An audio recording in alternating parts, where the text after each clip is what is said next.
ಓಂ ಶಾಂತಿ. ಬಾಬಾವರ ಅವ್ಯಕ್ತ ಪಾಲನೆಯ 32ನೇ ಅಧ್ಯಾಯ.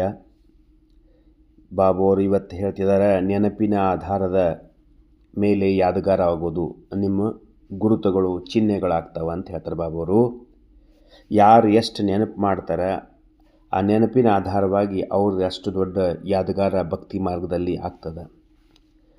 ಬಾಪ್ದಾದ ಅವರನ್ನು ಪುನಂ ಶಬ್ದದಲ್ಲಿ ತರುವಿರಿ. ಬಾಬುರು ಹೇಳ್ತಾರೆ, ಮತ್ತು ನನ್ನ ಶಬ್ದದಾಗ ತರಿಸ್ತಿರಲ್ಲ ನೀವು ಮಾತಾಡಿಸ್ಲಕ್ಕಂತ ಕೇಳ್ತಾರೆ ಬಾಬುರು. ಶಬ್ದದಲ್ಲಿ ಬಂದರೂ ಅತೀಂದ್ರಿಯ ಸುಖದಲ್ಲಿ ಇರಬಲ್ಲರಾದರೆ ಶಬ್ದದಿಂದ ಅಲಿಪ್ತವಾಗುವ ಪ್ರಶ್ನೆ ಬೇಕೆ ಅಂದರೆ ಬಾಬುರು ಹೇಳ್ತಾರೆ, ಅತೀಂದ್ರಿಯ ಸುಖದಲ್ಲೇ ಆನಂದದ ಶಬ್ದದಲ್ಲಿ ಬರೋ ಅವಶ್ಯಕತೆ ಇಲ್ಲ. ಆದರೂ ಯಾಕೆ ಶಬ್ದದಲ್ಲಿ ಬರ್ತೀರಿ? ಶಬ್ದದಿಂದ ದೂರ ನಿರಾಕಾರ ರೂಪದಲ್ಲಿ ಸ್ಥಿತರಾಗಿ ಪುನಂ ಸಾಕಾರದಲ್ಲಿ ಬಂದರೆ ಬೇರೆಯವರಿಗೆ ಆ ಅವಸ್ಥೆಯ ತರಬಲ್ಲಿರಿ. ಮೊದಲ ಅವ್ಯಕ್ತ ಸ್ಥಿತಿಯಲ್ಲಿದ್ದು ನತ್ರ ರೂಪ್ ಶಬ್ದದಲ್ಲಿ ಬರಂತ ಹೇಳ್ತಾರೆ ಬಾಬುರು. ಅವಾಗ ಎದುರುಗಡೆ ಇದ್ದವರಿಗೆ ಸಾಕ್ಷಾತ್ಕಾರ ಆಗ್ತದೆ, ಅವರಿಗೆ ಅನುಭವ ಆಗ್ತದೆ. ಒಂದು ಕ್ಷಣದಲ್ಲಿ ನಿರಾಕಾರ, ಒಂದು ಕ್ಷಣದಲ್ಲಿ ಸಾಕಾರ. ಈ ರೀತಿ ವ್ಯಾಯಾಮ ಕಲಿಯಬೇಕು. ಅದಕ್ಕೆ ಮಧ್ಯದಲ್ಲಿ ಪ್ರಾಕ್ಟೀಸ್ ಮಾಡಬೇಕು. ಕೂತ್ಕೊಂಡು 1 ಸೆಕೆಂಡ್ನಾಗ ಶರೀರಾಭ್ಯಾಸ ಆತ್ಮಸ್ವರೂಪೇ ಕೂತ್ಕೊಂಡು, ನೆಕ್ಸ್ಟ್ ಸೆಕೆಂಡು ಸಾಕಾರದಲ್ಲಿ ಪರಮಧಾಮಕ್ಕೆ ಹೋಗೋದು ಮತ್ತು ಬರೋದು ಮಾಡಿ ಸೆಕೆಂಡ್ ಬೈ ಸೆಕೆಂಡ್. ಈಗ ನಿರಾಕಾರಿ, ಈಗ ಸಾಕಾರರಾಗುವ ಸ್ಥಿತಿಯಾದಾಗ ಸಾಕಾರ ರೂಪದಲ್ಲಿ ಪ್ರತಿಯೊಬ್ಬರೂ ನಿರಾಕಾರ ರೂಪದ ಸಾಕ್ಷಾತ್ಕಾರ ತಮ್ಮಿಂದ ಆಗುವುದು. ನೀವು ನಿರಾಕಾರದಲ್ಲಿದ್ದರೆ ಅಂದರೆ ಸಾಕಾರದವರಿಗೆ ನಿರಾಕಾರಿ ಅನುಭವ ಆಗ್ತದೆ. ಅಂದ್ರೆ ತಮ್ಮ ಸಾಕ್ಷಾತ್ಕಾರ ಮಾಡಿಕೊಂಡಿರುವಿರಾ, ನಿಮ್ಮನ್ನು ನೀವು ಸಾಕ್ಷಾತ್ಕಾರ ಮಾಡ್ಕೋತೀರಿ ಅಂತ ಕೇಳ್ತಾರೆ ಬಾಬುವರು. ಪ್ರಶ್ನೆ ಕೇಳ್ತಿದ್ದಾರೆ ಬಾಬುವರು, ನಿಮಗೆ ನೀವು ಉತ್ತರ ಕೊಡಿ. ಬ್ರಾಹ್ಮಣ ರೂಪದಲ್ಲಂತೂ ಇರುವಿರಿ. ಈ ಸದ್ಯ ಏನಿದ್ದೀರಿ ಬ್ರಾಹ್ಮಣರಿದ್ದೀರಿ. ಒಂದು ವೇಳೆ ಸಾಕ್ಷಾತ್ಕಾರ ಮಾಡಿದರೆ ತಮ್ಮ ನಂಬರಿನ ಸಾಕ್ಷಾತ್ಕಾರ ಮಾಡ್ತಿದ್ದೀರಾ. ನೀವು ಸಂಗಮಯುಗದಲ್ಲಿದ್ದೀರಿ. ನಿಮಗೆ ಸಪೋಸ್ ಸಾಕ್ಷಾತ್ಕಾರ ಆಯ್ತು ನಿಮ್ಮದು, ನೀವು ಯಾವ ಪದವಿ ಪಡಿತೀರಿ, ಯಾವ ನಂಬರ್ನಾಗಿದ್ದೀರಿ ನಿಮ್ಗೆ ಗುರ್ತಾಗ್ತದೆ ಅಂತ ಕೇಳ್ತಾರೆ ಬಾಬುವರು. ಮತ್ತು ಬೇರೆ ಯಾವುದಾದ್ರೂ ರೂಪದಲ್ಲಿ ತಮ್ಮ ಸಾಕ್ಷಾತ್ಕಾರ ಮಾಡಿದ್ದೀರಾ, ನಿಮ್ಮನ್ನು ನೀವು ಮತ್ತೆ ಬೇರೆ ರೂಪದಲ್ಲಿ ಸಾಕ್ಷಾತ್ಕಾರ ಮಾಡ್ಕೊಂಡಿರಾ. ತಮ್ಮ ಮೂಲ ರೂಪವನ್ನು ಮರೆತಿರುವಿರಾ. ನಿಮ್ಮ ಮೂಲ ರೂಪ ಯಾವುದು? ಜ್ಯೋತಿ ಸ್ವರೂಪ ಪರಮಧಾಮ. ವರ್ತಮಾನ ಸಮಯ ಅಂದರೆ ಈಗಿನ ಸಮಯ ತಾವು ಯಾವ ರೂಪದಿಂದ ಸೇವೆ ಮಾಡಬಲ್ಲಿರಿ? ಅದಕ್ಕೆ ಉತ್ತರ ಬಾಬುರು ಹೇಳ್ತಾರೆ, ಜಗನ್ಮಾತೆ ತಾಯಿ ರೂಪದಲ್ಲಿದ್ದು ಸೇವೆ ಮಾಡು ಅಂತ ಹೇಳ್ತಾರೆ ಬಾಬುರು. ಮುಂದೆ ಹೇಳ್ತಾರೆ ಬಾಬುರು, ಇಂದು ವಿಶೇಷ ಮಾತೆಯರ ಕಾರ್ಯಕ್ರಮವಾಗಿದೆ. ಮಾತೆಯರ ರೂಪದಲ್ಲಿಯೇ ಇದ್ದು ಜಗನ್ಮಾತೆ ಆಗಬೇಕು. ಮಾತೆಯಾಗದೆ ಪಾಲನೆ ಮಾಡಲಾರರು. ಯಾವಾಗ ತಾಯಿ ರೂಪದಲ್ಲಿದ್ದಾಗ ನೀವು ಮತ್ತೊಬ್ಬರಿಗೆ ಪಾಲನೆ ಕೊಡ್ಲಿಕ್ಕಾಗ್ತದೆ. ಇಂದು ಮಾತೆಯರನ್ನು ಏಕೆ ಕರೆಯಲಾಗಿದೆ? ಬಾಬು ಹೇಳ್ತಾರೆ, ಇವತ್ತು ಮಾತೆಯರಿಗೆ ಯಾಕೆ ಕರೆದಾರೆ? ಇವತ್ತು ಬಾಬುವರು ಮತ್ತು ಬಂದಲ್ಲಿ ಕರೆದಿದ್ರು. ಆಸ್ತಿಗೆ ಅಧಿಕಾರಿಗಳು ಆಗಿರುವಿರೋ ಅಥವಾ ಆಗಬೇಕೋ? ವಾರಸುದಾರರು ಆಗಿದ್ದೀರೋ ಅಥವಾ ಆಗಲು ಬಂದಿರುವಿರೋ? ವಾರಸುದಾರರಾದಾಗ ಆಸ್ತಿ ಇದೆ, ವಾರಸುದಾರರು ಆಗುವಿರಿ, ಆದರೆ ಆಸ್ತಿ ಸಿಕ್ಕಿಲ್ಲ, ಹೀಗಿದೆಯೋ? ಅಂದರೆ ನೀವು ವಾರಸುದಾರ ಆಗಿದ್ದೀರಿ, ಆದರೆ ಆಸ್ತಿ ಸಿಕ್ಕೋದೋ ಇಲ್ಲೋ ಅಂತ ಕೇಳ್ತಾರೆ ಬಾಬುರು. ಆಸ್ತಿಗೆ ಅಧಿಕಾರಿಗಳಾಗಿದ್ದೀರಿ. ಈಗ ಯಾವ ಕಾರ್ಯಕ್ಕಾಗಿ ಬಂದಿರುವಿರಿ? ಬಾಪದಾದ ಅವರು ಅವಶ್ಯವಾಗಿ ಯಾವುದಾದರೂ ವಿಶೇಷ ಕಾರ್ಯಕ್ರಮಕ್ಕಾಗಿ ಕರೆದಿರ್ಬೋದು. ಬಾಬುವರು ನಿಮ್ಮನ್ನು ಯಾವುದೋ ಒಂದು ವಿಶೇಷ ಕಾರ್ಯಕ್ರಮ ಮಧುಬನ ಕರೆದಾರೆ. ಇದು ಮಾತೆಯರ ಕಾರ್ಯಕ್ರಮ ಇದೆ, ಮಾತೆಯರನ್ನು ಕರೆಸಿದ್ರು ಬಾಬುರು. ಮಧುಬನದಲ್ಲಿ ಬಟ್ಟೆ ಇರ್ತಾವಲ್ಲ, ಮಾತೆಯರ ಬಟ್ಟೆ ಇರ್ತಾರೆ, ಅಣ್ಣಂದ್ರ ಬಟ್ಟೆ ಇರ್ತಾರೆ, ಕುಮಾರ ಬಟ್ಟೆ ಇರ್ತಾರೆ. ಹಿಂಗೆ ಬೇರೆ ಬೇರೆ ಪ್ರೋಗ್ರಾಮ್ ಮಧುಬನದಲ್ಲಿ ಆಗ್ತಿರ್ತಾವೆ. ಅದಕ್ಕೆ ಈಗ ಮಾತೆಯರು ಕರೆಸಿದ್ದಾರೆ ಬಾಬುವರು. ಬಾಬುವ್ರು ಹೇಳ್ತಾರೆ, ವಿಶೇಷ ಕಾರ್ಯಕ್ಕಾಗಿ ಕರೆದಿರ್ಬೋದು. ಅಭ್ಯಾಸವಂತೂ ನಿಮಗೇನು ಅಭ್ಯಾಸ ಮಾಡ್ಲತ್ತೀರಿ ತಮ್ಮ ಕೇಂದ್ರದಲ್ಲಿಯೂ ಮಾಡ್ತೀರಿ, ಯೋಗದ ಅಭ್ಯಾಸ ಅಲ್ಲಿಯೂ ಮಾಡ್ತೀರಿ. ಕೋರ್ಸ್ ಕೂಡ ಪೂರ್ಣ ಮುಗಿದಿದ್ದು, ಮುಖ್ಯ ಜ್ಞಾನದ ಪಾಠ ಗೊತ್ತಾಗಿದೆ. ಇನ್ನೇನು ಉಳೀತು? ನಷ್ಟೋ ಮೋಹ ಆಗಬೇಕು. 7 ದಿನ ಕೋರ್ಸು ಆಯಿತು, ಜ್ಞಾನೂ ತಿಳಿತು, ಮುರುಳಿನೂ ಕೇಳ್ತೀರಿ, ಅಭ್ಯಾಸ ಮಾಡ್ತೀರಿ ಸೆಂಟರ್ದಲ್ಲಿ. ಇನ್ನೇನು ಉಳಿದದ? ನಷ್ಟೋ ಮೋಹವಾಗಬೇಕು. ಸತ್ಯ ಸ್ನೇಹವಿದ್ದಾಗ ನಷ್ಟೋ ಮೋಹ ಆಗಿರುವೆ. ನಿಮ್ಮ ಹತ್ತಿರಕ್ಕೆ ಸತ್ಯವಾದಂಥ ಸ್ನೇಹ, ಬಾಬನ ಜೊತೆ ಸತ್ಯವಾದ ಸ್ನೇಹ ಇತ್ತಂದ್ರೆ ಅವಾಗ ಏನಾಗ್ತೀರಿ? ನಷ್ಟೋ ಮೋಹ ಆಗ್ತೀರಿ.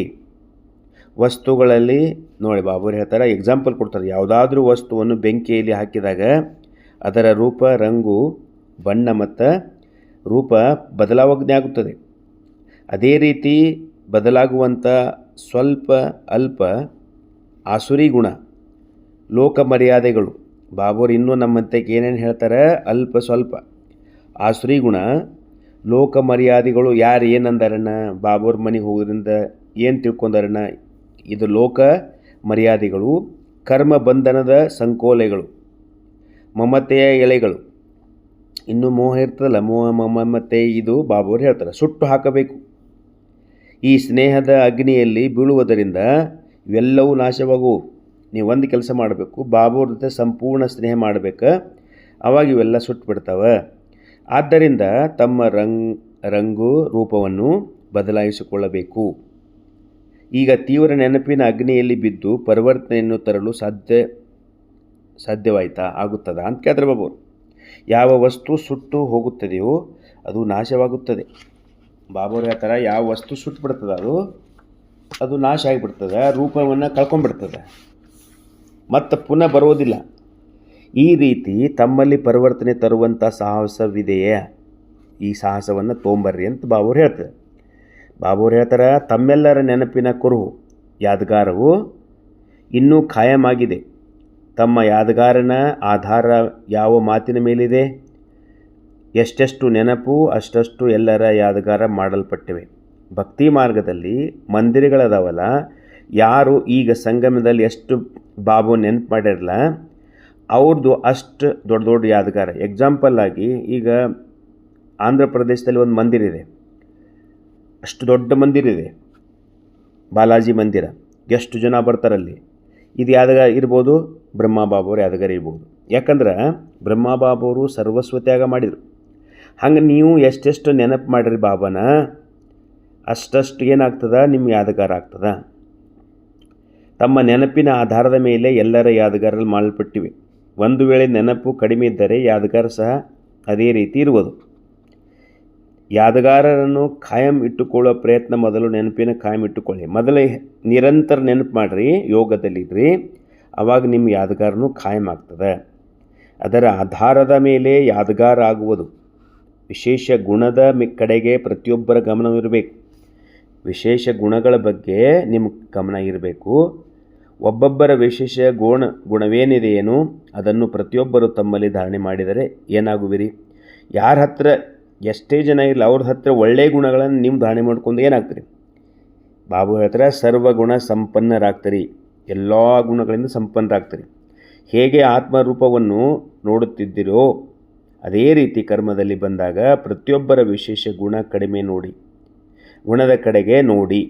ನೀವು ಕರ್ಮದಲ್ಲಿ ಬಂದಾಗ ಎಲ್ಲರ ಗುಣಗಳನ್ನು ನೋಡುವಂಥ ಅಭ್ಯಾಸ ಮಾಡಿ, ಆಗ ಇನ್ನುಳಿದ ಮಾತುಗಳು ಮರೆತು ಹೋಗುವು. ವ್ಯರ್ಥ ಮಾತುಗಳು ಏನೇನು ಜೀವನದಾಗ ಬರ್ತವೆ ಎಲ್ಲ ಹೋಗಿಬಿಡ್ತಾವೆ. ಇದಕ್ಕೇನು, ಮತ್ತೊಬ್ಬರ ಹತ್ರ ಒಳ್ಳೆಯ ಗುಣವನ್ನು ನೋಡೋದು. ಯಾವಾಗಲೂ ಒಳ್ಳೆಯದನ್ನೇ ನೋಡ್ಲಿಕ್ಕೆ ಪ್ರಯತ್ನ ಮಾಡಬೇಕು. ನೆಗೆಟಿವ್ ಅವ್ರು ಹಂಗದಾರೆ ಇವ್ರು ಹಿಂಗಾದ್ರೆ ಬೇಡ ಅದನ್ನು ಕಲಾಸ ಮುಗೀತು. ಯಾಕಂದ್ರೆ ಅದೇ ಮಾಡ್ಕೊತ ಕೂತ್ರೆ ಇಲ್ಲಿ ಪುರುಷಾರ್ಥ ಮಾಡ್ಲಿಕ್ಕಾಗೋದಿಲ್ಲ. ಅದಕ್ಕೆ ಬಾಬಾ ಅವ್ರು ಹೇಳ್ತಿದ್ರು, ಆಗ ಇನ್ನುಳಿದ ಮಾತುಗಳು ಮರೆತು ಹೋಗು. ಗುಣಗಳನ್ನೇ ತಮ್ಮಲ್ಲಿ ತುಂಬಿಕೊಳ್ಳುವ ಪ್ರಯತ್ನ ಮಾಡಬೇಕು. ಮಾತೆಯರಿಗೆ ಚಂದ್ರನಂತೆ ತಿಲಕವನ್ನು ಹಚ್ಚಲಾಗಿದೆ. ಬಟ್ಟಿ ಒಳಗೆ ಬಂದವ್ರಿಗೆ ಅರ್ಧ ಚಂದ್ರನ ಹಾಗೆ ತಿಲಕ ಹಚ್ಚಿದ್ರಂತ. ಅವತ್ತು ಚಂದ್ರನ ಗುಣಗಳನ್ನು ತಮ್ಮಲ್ಲಿ ಧಾರಣೆ ಮಾಡಬೇಕು. ಅದಕ್ಕೆ ಬಾಬಾವ್ರು ಹೇಳ್ತಾರೆ, ಯಾಕೆ ಹಚ್ಚಾರಪ್ಪ ಅಂದರೆ ನೀವು ಚಂದ್ರನಂಗೆ ಗುಣಗಳನ್ನು ಧಾರಣೆ ಮಾಡಬೇಕು. ಆದರೆ ಚಂದ್ರನ ಸಂಬಂಧ ಯಾರ ಜೊತೆ ಇದೆ? ಸೂರ್ಯನ ಜೊತೆ ಆಳವಾಗಿ.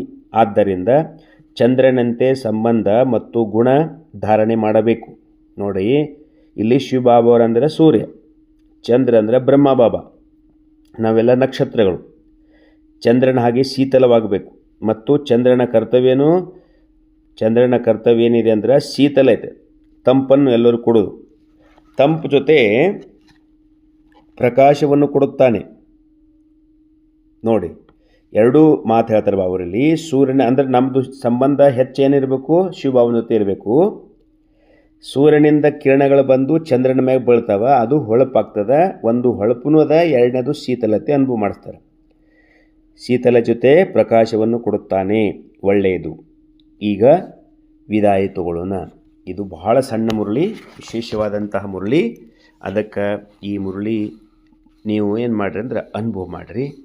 ಸಮಯ ಅನುಸಾರವಾಗಿ ಬಾಬೋರು ಒಂದೊಂದು ಮಾತುಗಳಿಗೆ ಎಷ್ಟು ಗಹರಾಯಿ ತಿಳಿಸ್ತಾರಂದ್ರೆ, ಮಾತು ಭಾಳ ಸಣ್ಣ ಇರ್ತದೆ. ಇವತ್ತಿನ ಮುರಳಿ ಒಳಗೆ ಸಾರಿ ಏನಿತ್ತು? ಚಂದ್ರನ ಹಾಗೆ ಶೀತಲ ಆಗೋದು, ಅಲ್ಲಿಂದ ನಮ್ಮಲ್ಲಿ ಏನು ಕವಿಗಳನ್ನು ಸುಟ್ಟು ಬಿಡೋದು, ಅಲ್ಲಿಂದ ನಮ್ಮ ಯಾದಗಾರವನ್ನು ನೋಡೋದು ಮತ್ತು ಇಂದ್ರಿಯಗಳ ಮ್ಯಾಗ 1 ಸೆಕೆಂಡ್ನಾಗ ಆತ್ಮಸ್ವರೂಪದಲ್ಲಿರೋದು ಮತ್ತು 1 ಸೆಕೆಂಡ್ನಾಗ ಸಾಕಾರದಲ್ಲಿ ಬರೋದು, ಬಾಬಾವ್ರ ಸ್ನೇಹದಲ್ಲಿ ಸಂಪೂರ್ಣವಾಗಿ ಲೀನ್ ಆಗೋದು. ಸರ್ವರಿಗೂ ಶುಭವಾಗಲಿ. ಓಂ ಶಾಂತಿ. ಓಂ ಶಾಂತಿ.